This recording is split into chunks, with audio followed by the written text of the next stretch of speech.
নমস্কার, আশা করি আপনারা সবাই খুব ভালো আছেন। কুকিং অ্যান্ড মাই ভিলেজ চ্যানেলে একটি নতুন পর্বে আপনাদের সবাইকে স্বাগত জানাই। নতুন রান্নার ভিডিও নিয়ে আপনাদের সামনে চলে এসেছি। আপনারা স্কিপ না করে ভিডিওটি শেষ পর্যন্ত দেখতে থাকুন। আশা করি রান্নার ভিডিওটি আপনাদের ভালো লাগবে। আর রান্নার ভিডিওটি যদি আপনাদের ভালো লেগে থাকে তাহলে সাবস্ক্রাইব করে পাশে থাকবেন। আজকে রান্নার জন্য নিয়েছি কাঁচা কলার মোচা কেটে নিয়েছি। আর এই কাঁচা কলার মোচা তেতো লাগে, তাই অনেকে রান্না করে খেতে চান না। তবে আজকে আমি যেভাবে রান্নাটা করব, রান্নার পর কাঁচা কলার মোচা এতটুকুও তেতো লাগবে না। কাঁচা কলার মোচাকে কেটে নিয়েছি, ছোট ছোট করে কুচি করে নিয়েছি। তারপর বেশ কিছুটা লবণ আর হলুদ জলে ডুবিয়ে রেখেছিলাম। প্রায় 2 ঘন্টা মতো লবণ আর হলুদ জলে ডুবিয়ে রেখেছিলাম। তারপর হাত দিয়ে বেশ ভালো করে ডলে ডলে সেই জল ফেলে দিয়েছি। তারপর পরিষ্কার জল দিয়ে বেশ কয়েকবার ভালো করে ধুয়ে নিয়েছি। আর এই লবণ জলের সঙ্গে সঙ্গে তেতো ভাবটাও চলে যায়। কাঁচা কলার মোচা রান্নাতে দেওয়ার জন্য নিয়েছি আলুগুলোকে এইভাবে ডুমো ডুমো করে পোস্তর আলুর মতো কেটে নিয়েছি আর ভালো করে ধুয়ে নিয়েছি। আজকে মুসুরের ডাল দিয়ে কাঁচা কলার মোচা রান্না করব। তার জন্য বেশ কিছুটা মুসুরের ডাল নিয়েছি। আর মুসুরের ডালকে পরিষ্কার জল দিয়ে বেশ কয়েকবার ভালো করে ধুয়ে নিয়েছি। রান্নার সব জোগাড় প্রায় হয়ে গেছে। এবার রান্নার আগে মোচা সেদ্ধ করতে হবে। মোচা সেদ্ধ করার জন্য কড়াই বসিয়ে দিয়েছি। দিয়ে দিলাম পরিমাণ মতো জল। জল গরম হয়ে গেছে। দিয়ে দিলাম হলুদের গুঁড়ো জলের মধ্যে, তাহলে মোচার কষ জলটা বেরিয়ে যাবে। নাড়াচাড়া করে দিলাম যাতে হলুদের গুঁড়ো দলা পাকিয়ে না যায়। এবার দিয়ে দিলাম পরিমাণ মতো লবণ। কিছু সময় পর জল ভালোভাবে গরম হয়ে গেছে। দেখতেই পাচ্ছেন জল হালকা ফুটতে শুরু করেছে। এই পর্যায়ে কেটে ধুয়ে রাখা মোচা সেদ্ধ করার জন্য আমি জলের মধ্যে দিয়ে দিলাম। আর মোচা দেওয়ার সঙ্গে সঙ্গে একসঙ্গে আলুগুলোকেও আমি সেদ্ধ করে নেব। আলুগুলো দিয়ে দিলাম আর সব কিছু বেশ ভালো করে নাড়াচাড়া করে দিচ্ছি। আর এই কাঁচা কলার মোচা অন্য কলার মোচার থেকে একটু শক্ত হয়, তাই একটু সময় বেশি লাগে সেদ্ধ করতে। এই পর্যায়ে 10 মিনিটের জন্য ঢাকা দিয়ে দিলাম। মোচা খুব ভালোভাবে সেদ্ধ হয়ে গেছে। জল ঝরিয়ে নিয়েছি। এবার রান্না করব। রান্নার জন্য কড়াই বসিয়ে দিয়েছি। কড়াই গরম করে নিয়ে দিয়ে দিলাম পরিমাণ মতো সর্ষের তেল। তেল ভালোভাবে গরম হয়ে গেছে। এই পর্যায়ে দিয়ে দিলাম শুকনো লঙ্কা, তেজপাতা ফোড়ন হিসেবে। আর দিয়ে দিলাম অল্প কিছুটা গোটা জিরে। দিয়ে দিচ্ছি কিছুটা গোটা গরম মশলা। এবার নাড়াচাড়া করে ফোড়ন ভালো করে ভেজে নেব।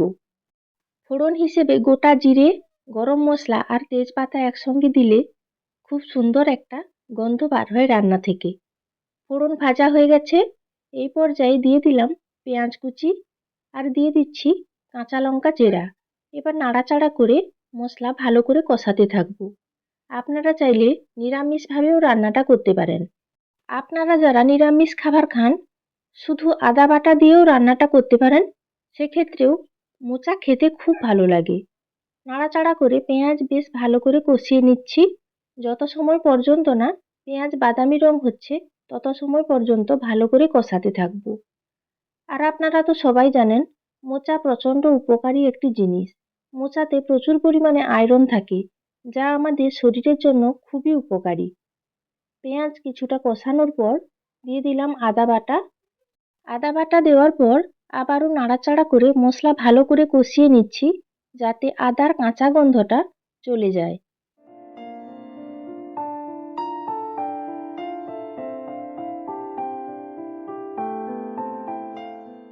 এই পর্যায়ে দিয়ে দিলাম টমেটো কুচি। দিয়ে দিচ্ছি কিছু গুঁড়ো মশলা। রঙের জন্য দিলাম কাশ্মীরি লঙ্কার গুঁড়ো। দিয়ে দিলাম পরিমাণ মতো হলুদের গুঁড়ো। আর দিয়ে দিলাম পরিমাণ মতো লবণ। সেদ্ধ করার সময় মোচার মধ্যে কিছুটা লবণ দেওয়া আছে, তাই পরিমাণ বুঝে অল্প করেই লবণ দিলাম। নাড়াচাড়া করে মশলা কষিয়ে নেব। গুঁড়ো মশলা যাতে পুড়ে না যায় আর টমেটো যাতে তাড়াতাড়ি গলে যায়, তাই মশলার মধ্যে অল্প একটু জল দিয়ে নাড়াচাড়া করে মশলা ভালো করে কষিয়ে নিচ্ছি।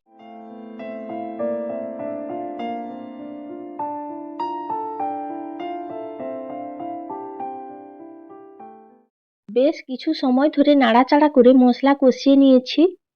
টমেটো খুব ভালোভাবে গলে গেছে আর মশলা থেকে খুব সুন্দর তেলও ছাড়তে শুরু করেছে।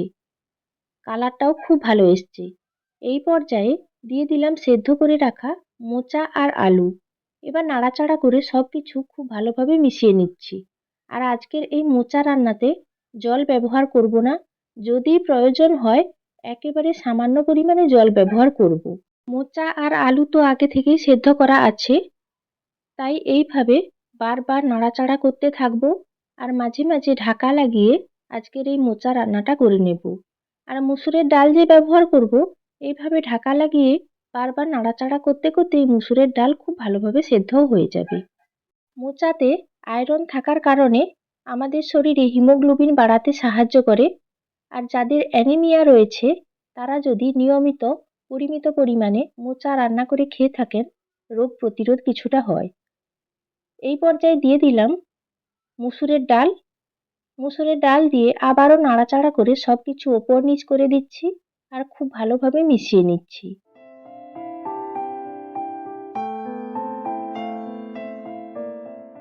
ডাল দেওয়ার পর নাড়াচাড়া করে সবকিছু ভালোভাবে মিশিয়ে নিচ্ছি।